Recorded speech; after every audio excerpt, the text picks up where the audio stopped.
Bisa jadi wajah perusahaan atau the face of the company di WWE itu nggak gampang.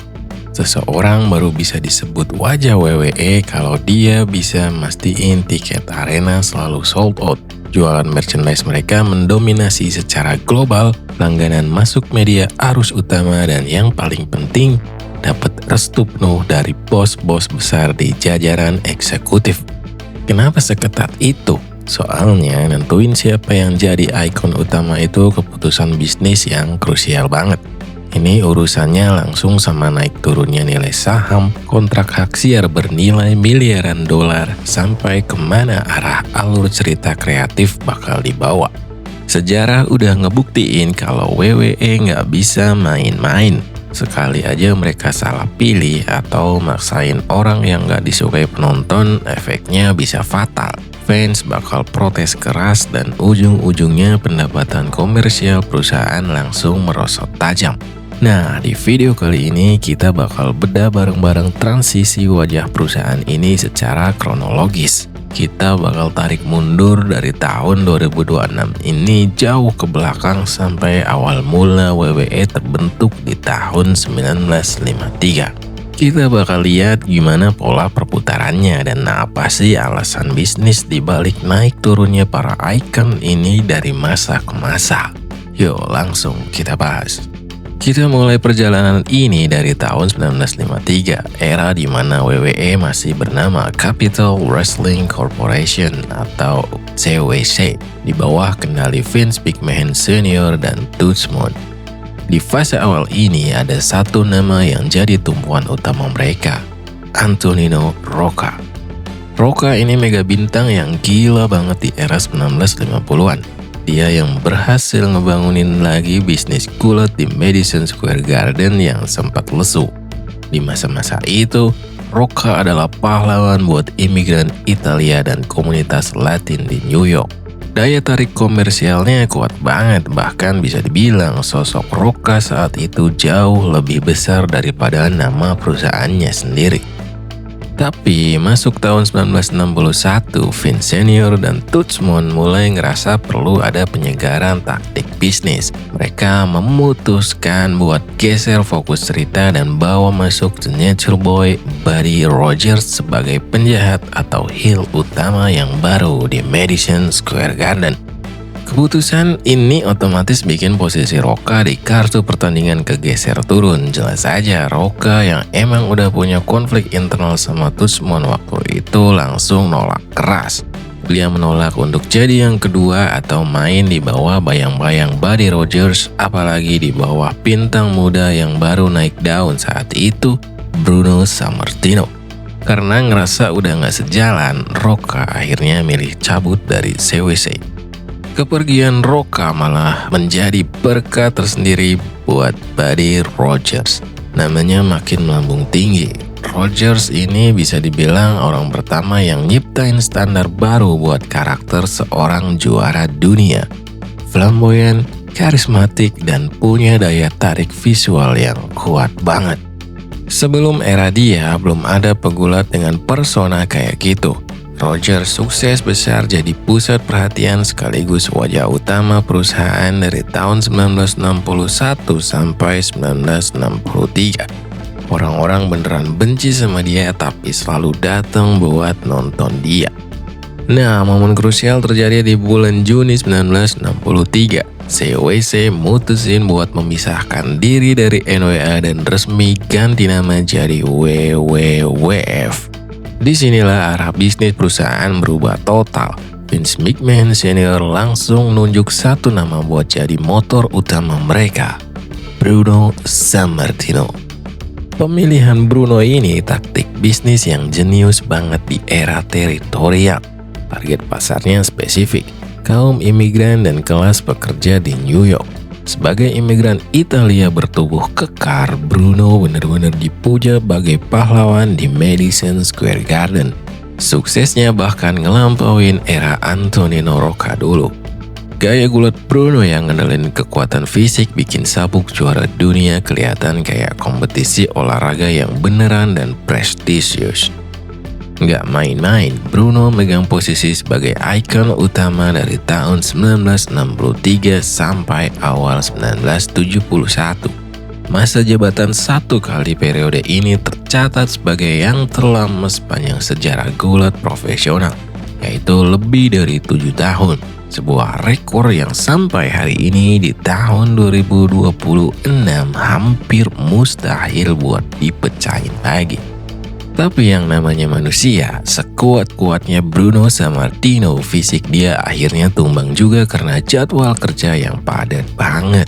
Sabuk juara sempat mampir sebentar ke Ivan Koloff sebelum akhirnya diserahin ke Pedro Morales pada Februari 1971. Pemilihan Morales ini murni strategi bisnis buat ngamanin dan memperluas pasar. Saat itu komunitas etnis Puerto Rico dan Latin lagi berkembang pesat banget di New York. WWF butuh pahlawan baru buat mereka. Dan tebakan Vince Senior bener. Dari tahun 1971 sampai 1973, Morales terbukti jadi magnet penonton yang gak kalah hebat dari Bruno Sammartino. Dia berkali-kali mecahin rekor penonton dan pendapatan tiket di Madison Square Garden. Puncaknya terjadi di tahun 1972 dalam laga legendaris di Shea Stadium. Morales diadu sama Bruno Sammartino. Hasilnya, mereka main imbang setelah tanding selama 65 menit. Bayang gak tuh? Pegel banget pasti. Meskipun Morales sukses besar di New York City, ternyata ada masalah baru muncul. Angka penjualan tiket di luar wilayah New York City malah mulai merosot. Kondisi ini bikin Vince McMahon Senior panik. Nggak punya pilihan lain, Vince Senior akhirnya rela ngeluarin kontrak dengan nilai super gede demi ngebujuk Bruno Sammartino biar mau balik lagi. Bruno pun setuju dan kembali memimpin perusahaan sebagai wajah utama dari tahun 1973 sampai 1977. Begitu masa jabatan kedua Bruno selesai di tahun 1977, WWF mulai berani ngelakuin eksperimen karakter. Mereka mutusin buat ngasih sabuk juara ke superstar Billy Graham. Dan eksperimen ini malah merevolusi industri gulat secara keseluruhan. Graham jadi karakter antagonis heel pertama yang justru dapat dukungan luar biasa dari penonton. Kenapa? Karena karisma dia pas ngomong di mic itu keren banget. Tambah estetika fisiknya yang kekar dan bertenaga. Sosok Billy Graham inilah yang akhirnya jadi blueprint visual buat generasi pegulat modern setelahnya. Setelah eksperimen bareng Billy Graham selesai, WWE pengen balikin lagi keseimbangan cerita tradisional, di mana jagoannya harus benar-benar kelihatan kayak orang baik. Akhirnya ditunjuklah Bob Backlund sebagai wajah baru perusahaan dari tahun 1978 sampai 1983. Jujur aja, Backlund ini nggak punya karisma panggung yang meledak-ledak, tapi penonton era itu yang masih konservatif respect banget sama dia. Soalnya Backlund punya latar belakang gulat amatir yang sah, kondisi fisiknya prima, dan gaya bertarung di atas ring tangguh banget. Staminanya kayak nggak habis-habis. Tapi era Backlund ini harus berakhir lewat drama yang ikonik banget pada 26 Desember 1983 di Madison Square Garden. Waktu itu Backlund lagi dikunci mati pakai gerakan camel clutch milik The Iron Sheik. Melihat Backlund yang nggak bisa lepas, manajernya Arnold Skaaland langsung lempar handuk ke dalam ring. Taktik ini sengaja dirancang demi ngelindungin reputasi Backlund sebagai jagoan biar dia nggak perlu tap out atau menyerah kalah. Sekaligus, momen ini sukses bikin The Iron Sheik jadi musuh bersama, musuh transisional yang sempurna buat nyiapin panggung lahirnya era baru yang jauh lebih besar. Masuk awal dekade 1980-an, peta bisnis gulat berubah total waktu Vince McMahon Jr. mengambil alih perusahaan dari bapaknya. Vince punya ambisi gila. Dia pengen ngeruntuhin sistem teritorial kuno dan ekspansi ke tingkat nasional. Nah, buat jadi motor utamanya, lahirlah sebuah fenomena global bernama Hulkamania. Pasca ngalahin The Iron Sheik di awal 1984, Hulk Hogan resmi dinobatin jadi wajah utama perusahaan sampai tahun 1992. Hogan sukses besar karena dia bisa menyatukan gulat profesional sama budaya pop arus utama. Kunci sukses Hogan itu ada di formula bertandingnya yang simple banget tapi nagih di zaman itu. Dia bakal digebukin habis-habisan dulu sama musuhnya sampai kelihatan mau kalah. Tapi habis itu, secara teatrikal dia bakal bangkit lagi atau istilahnya hulking up buat nyari kemenangan yang dramatis. Formula ini ternyata sakti banget buat narik minat penonton TV nasional dan bikin sponsor-sponsor korporat kelas kakap antri mau kerjasama. Hogan benar-benar bawa WWE ke era keemasannya. Sebenarnya di tahun 1990 WWE sempat coba curi start buat ganti wajah perusahaan. Momennya pas banget di WrestleMania 6 waktu Ultimate Warrior sukses ngalahin Hulk Hogan dalam pertandingan yang ikonik banget. Tapi sayang, masa kepemimpinan Warrior ini nggak bertahan lama. Di atas ring kemampuan teknis dia terbatas banget. Ditambah lagi pas dia jadi juara, pendapatan finansial perusahaan malah nggak stabil. Belum cukup sampai di situ, Warrior juga sering terlibat konflik kedisiplinan dan urusan duit di balik layar. Karena eksperimen ini gagal total dan bikin bisnis terancam, Vince McMahon akhirnya nggak punya pilihan lain selain main aman. WWE terpaksa narik kembali Hulk Hogan dan masang dia lagi sebagai ikon utama dari tahun 1991 sampai 1992. Ini jadi bukti kalau nyari pengganti sosok wajah perusahaan itu emang nggak gampang. Nah, transisi terbesar berikutnya dalam sejarah WWE justru dipicu sama faktor eksternal yang benar-benar masif. Masuk awal dekade 1990-an, WWE dihantam badai besar skandal penggunaan zat steroid yang berujung pada persidangan pidana federal buat Vince McMahon di tahun 1994. Sebelum sidangnya dimulai, tepatnya tahun 1991, Hulk Hogan sempat tampil di acara Arsenio Hall Show dan bohong secara terbuka.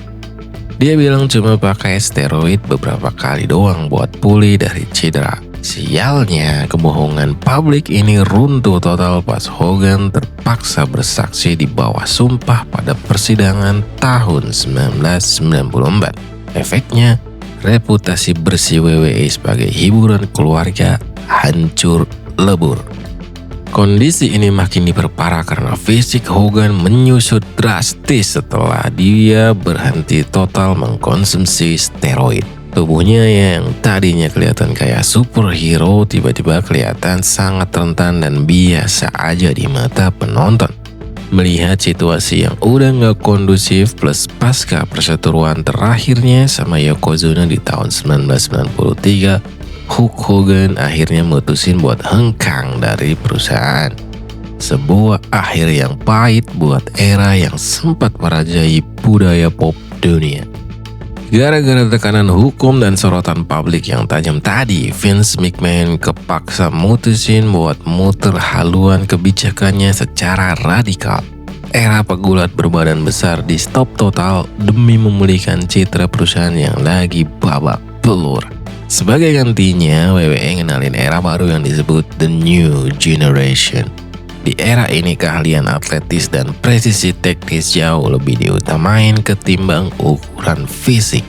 Dan sosok yang dipilih buat memimpin era ini adalah Bret The Hitman Hart dari tahun 1993 sampai 1995. Pilihan ini terbukti tepat. Bret Hart sukses banget ngebalikin martabat kulit profesional sebagai sebuah tontonan olahraga lewat kualitas pertandingan kelas dunia yang realistis.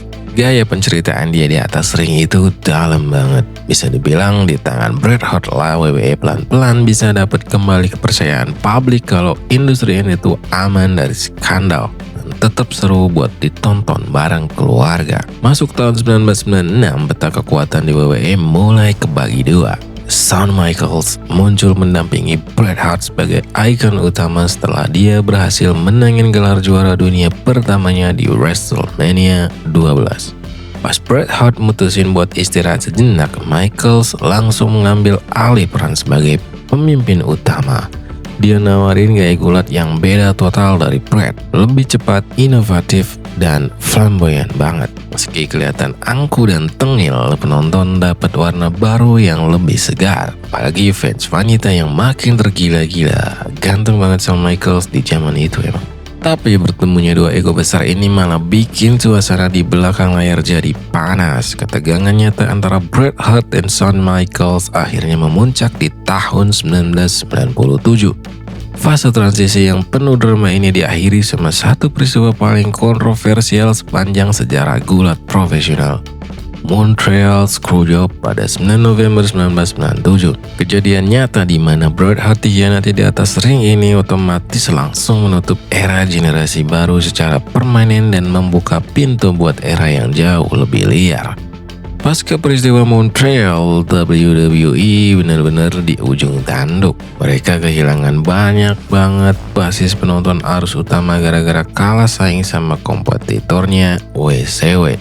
Kondisi kritis ini maksa WWE buat ngelakuin dekonstruksi total pada produk mereka. Gak ada lagi format drama anak yang penuh warna. WWE muter haluan 180 derajat masuk Attitude Era. Era yang penuh konten dewasa, vulgar, liar, dan jauh lebih realistis. Dan di atas puing-puing perubahan itu lahirlah satu nama yang jadi wajah utama mutlak perusahaan dari tahun 1998 sampai 2002. Siapa lagi kalau bukan Stone Cold Steve Austin. Karakter Austin sebagai seorang pemberontak kelas pekerja kera biru yang kerjanya tiap minggu cuma ngelawan otoritas bos korporat itu klop dan selaras banget sama sentimen sosial masyarakat di akhir tahun 90-an. Semua orang pengen jadi kayak Austin. Dan fenomena ini sukses bawa WWE balik merajai rating televisi. Nah, momentum krusial yang benar-benar ngukuhin posisi Austin sebagai ikon budaya pop global itu terjadi di WrestleMania 14 tahun 1998. Waktu itu WWE ngelakuin langkah bisnis yang jenius banget dengan bawa mantan juara tinju dunia Mike Tyson sebagai special enforcer di piring. Perselisihan fisik antara Austin dan Tyson di televisi nasional otomatis langsung menarik perhatian media olahraga arus utama secara masif. Semua mata tertuju ke WWE. Publisitas gila-gilaan ini sukses mendongkrak angka penjualan pay-per-view ke tingkat tertinggi yang belum pernah terjadi sebelumnya. Momen inilah yang jadi faktor utama penentu kemenangan WWE dalam perang rating legendaris bernama Monday Night Wars. WWE berhasil ngebalikin keadaan, ngerebut tahta rating sampai akhirnya di tahun 2001 mereka benar-benar ngebeli seluruh aset milik kompetitor berat mereka, WCW. Austin resmi jadi orang yang memimpin WWE memenangkan perang industri terbesar sepanjang sejarah.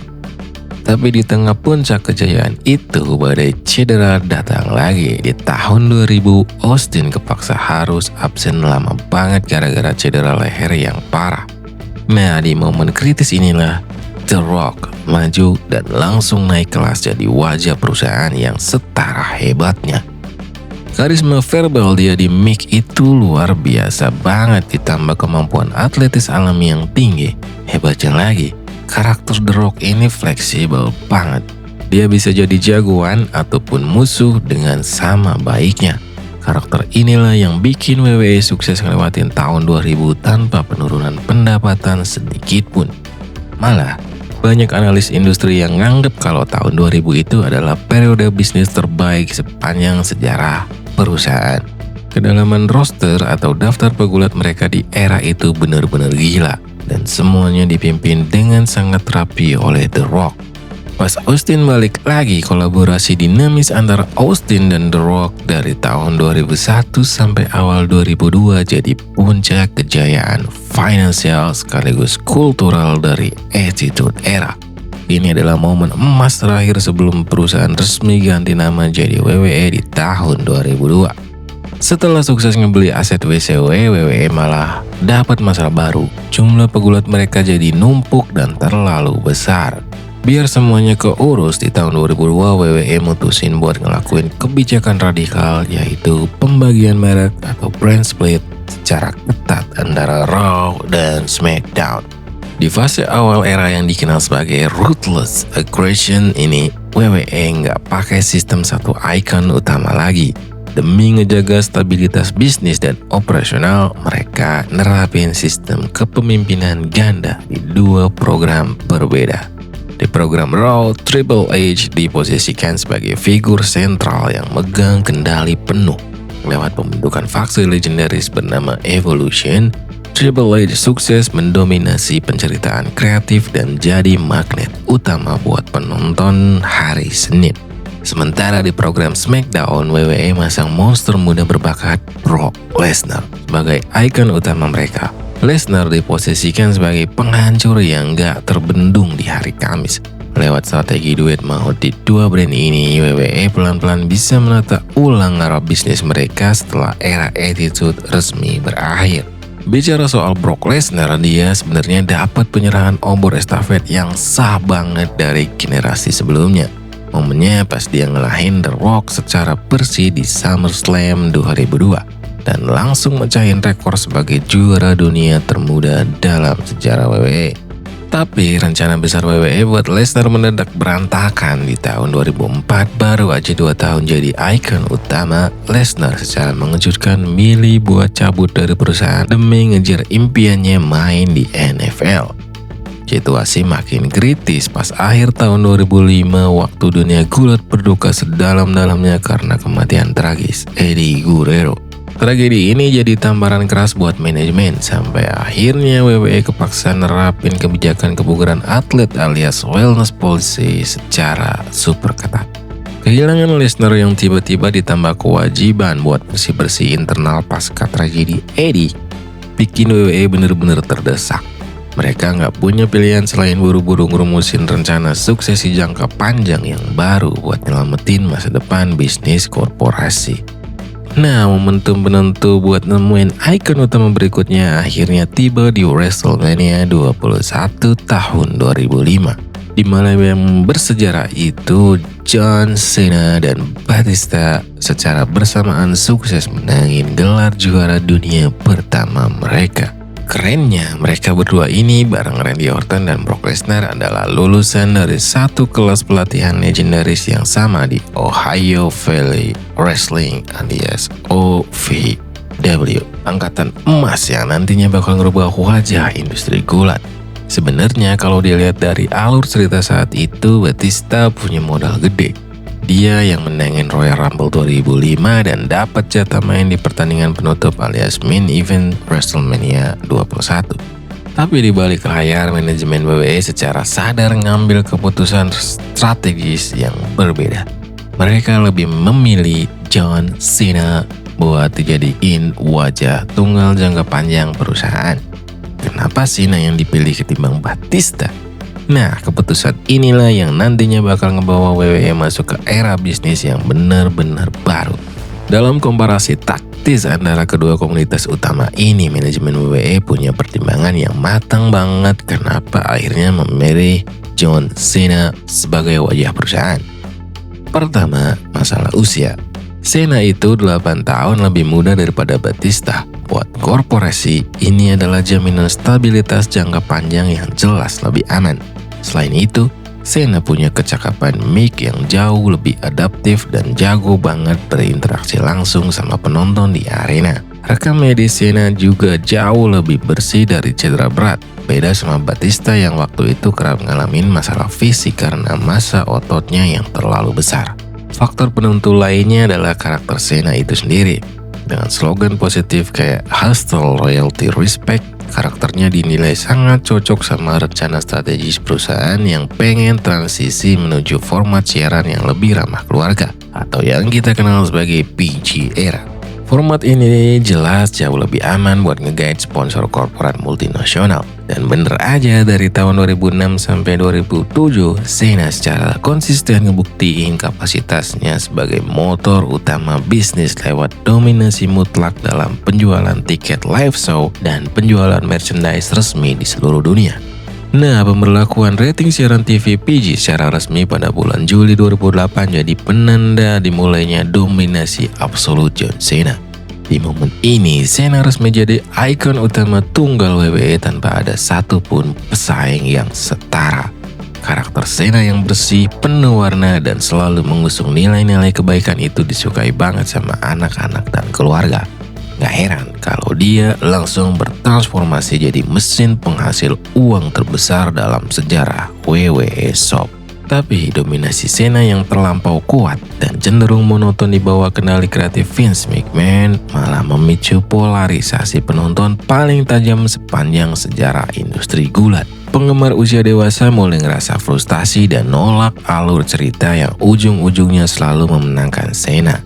Efeknya, lahirlah situasi unik di mana Cena selalu dipuja sekaligus dicemooh secara bersamaan di setiap arena. Chant Let's Go Cena dan Cena Suck resmi jadi lagu wajib mingguan WWE. Resistensi penonton terhadap dominasi mutlak Cena ini akhirnya nggak bisa dibendung lagi. Efeknya lahirlah dua gelombang perlawanan organik yang benar-benar ngerubah arah bisnis WWE. Gelombang pertama meledak di tahun 2011 dipimpin langsung oleh CM Punk lewat segmen promo legendaris yang kita kenal sebagai Pipe Bomb. Di momen itu, Punk secara terbuka numpahin semua unek-uneknya. Dia ngeritik habis nepotisme korporat dan kejenuhan produk WWE yang isinya cuma itu-itu aja. Ini bukan sekedar acting biasa, ini adalah kritik nyata yang mewakili suara hati jutaan fans dewasa saat itu. Perseteruan antara John Cena yang mewakili sistem korporat melawan CM Punk sebagai representasi suara penonton dikemas dengan sangat realistis.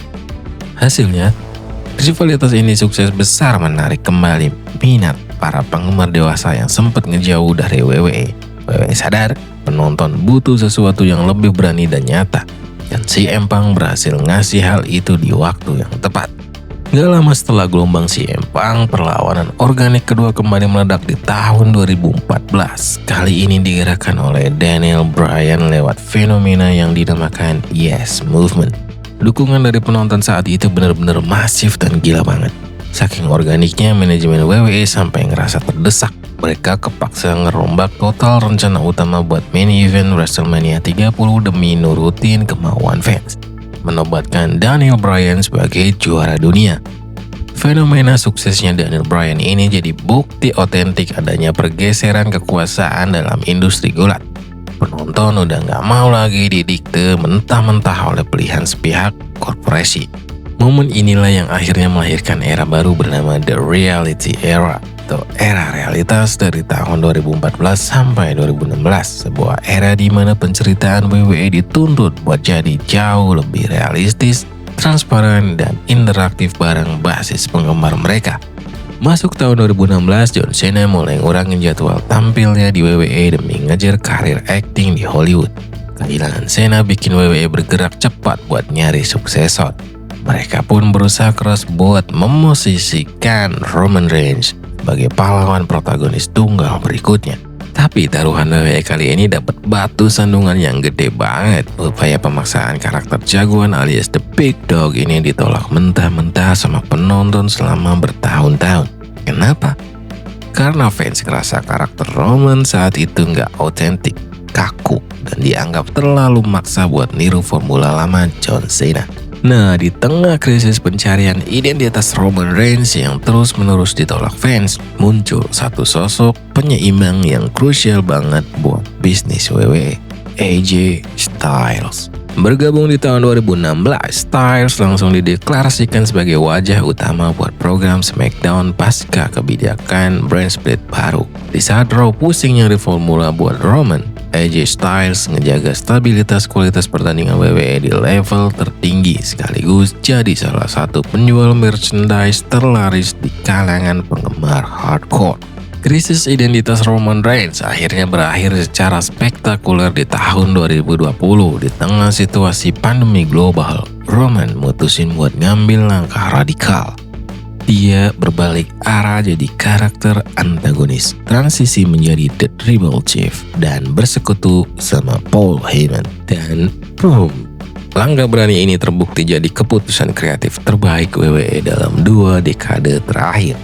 Lewat penceritaan saga keluarga The Bloodline yang sangat mendalam dan dikemas secara sinematik, kualitas tayangan WWE benar-benar naik kelas.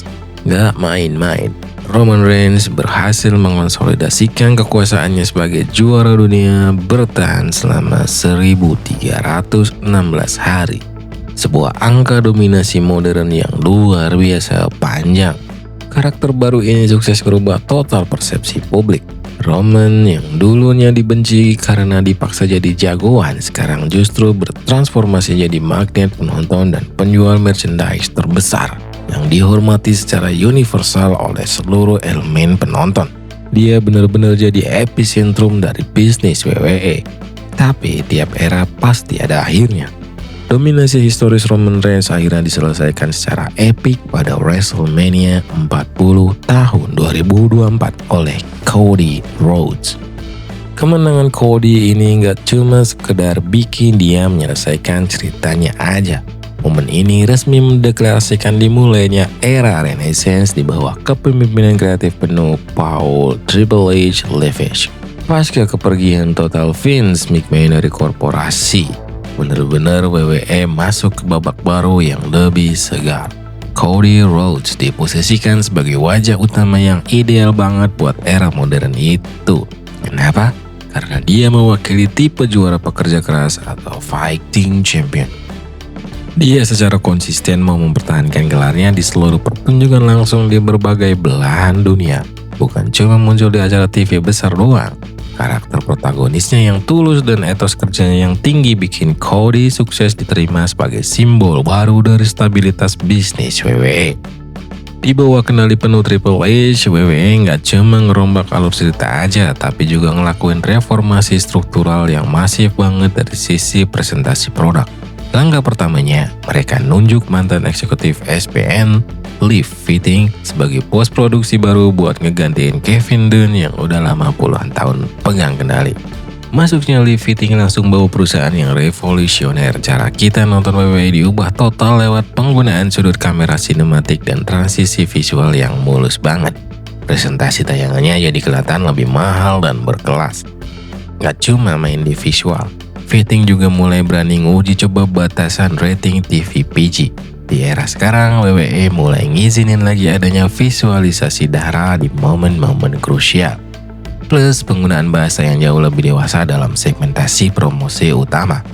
Langkah inovatif dan lebih berani ini jelas bukan tanpa alasan. Ini adalah strategi dan persiapan matang dari WWE buat nyambut kepindahan program unggulan mereka Raw, platform streaming digital Netflix. Mereka pengen mastiin produk mereka udah benar-benar siap dengan format masa depan. Tapi di balik semua rekor pendapatan finansial dan popularitas baru yang berhasil dicatat, era Renaissance nyatanya nggak sesempurna itu. Analisis kritis dari para pemerhati industri mulai nemuin celah kekhawatiran yang serius, terutama terkait keputusan penceritaan jangka panjang. Kritik paling tajam datang dari kegagalan WWE buat ngejaga dan ningkatin momentum bintang-bintang baru. Akhirnya alur cerita jadi kerasa mandek dan muter di situ-situ aja. Bahkan memasuki periode tahun 2025 hingga 2026 ini, WWE lagi dikritik habis-habisan. Gaya booking atau penyusunan jadwal pertandingan mereka dinilai jelek. Alur cerita dianggap kurang greget dan kualitas show mingguan dirasa biasa-biasa aja alias membosankan. Kejenuhan produk ini ternyata berdampak nyata pada basis penggemar. Banyak fans yang ngerasa kalau WWE mulai kehilangan taring kreatifnya lagi. Sampai-sampai di tahun 2026 sekarang nggak sedikit dari mereka yang mutusin buat bener-bener berhenti nonton. WWE kembali dihadapin pada alarm peringatan. Bisakah mereka bertahan kalau penontonnya mulai bosan? Pertanyaan besarnya sekarang, apa yang bakal dilakuin WWE buat keluar dari krisis kejenuhan di tahun 2026 ini? Sejarah udah ngebuktiin kalau pilihan mereka bakal nentuin hidup mati bisnis korporasi. Ada 3 skenario yang bisa aja terjadi. Skenario pertama, apakah Cody Rhodes, sang wajah era Renaissance, ini mampu nemuin formula baru buat nyelamatin WWE? Tugas Cody sekarang berat banget. Dia harus ngebuktiin kalau persona juaranya yang lurus dan positif itu nggak monoton dan bisa terus narik minat penonton arus utama tanpa bikin fans hardcore beralih balik. Atau skenario kedua, WWE bakal panik dan milih buat balik ke formula aman dengan masang kembali Roman Reigns sebagai pusat penceritaan. Kita tahu persona The Tribal Chief itu magnet bisnis yang luar biasa. Tapi kalau WWE balik ke Roman, itu sama saja mereka ngakuin kalau rencana suksesi jangka panjang mereka pasca WrestleMania 40 kemarin gagal total. Tapi ada satu kemungkinan lagi yang paling dinanti. Mampukah sistem kepemimpinan Triple H nyiptain satu ikon besar baru? Seseorang yang benar-benar segar, punya karisma organik dan dapat tingkat kepercayaan tertinggi lagi dari fans. Seperti waktu Stone Cold lahir di era Attitude atau John Cena di era Ruthless dan PG. Siklus sejarah kulit selalu berputar dan keputusan bisnis hari ini bakal nentuin nasib WWE di masa depan. Kalau menurut kalian gimana? Apakah Cody masih bisa bertahan? Roman harus balik memimpin atau justru ada nama baru yang bakal naik tahta? Tulis analisis dan pendapat kalian di komentar.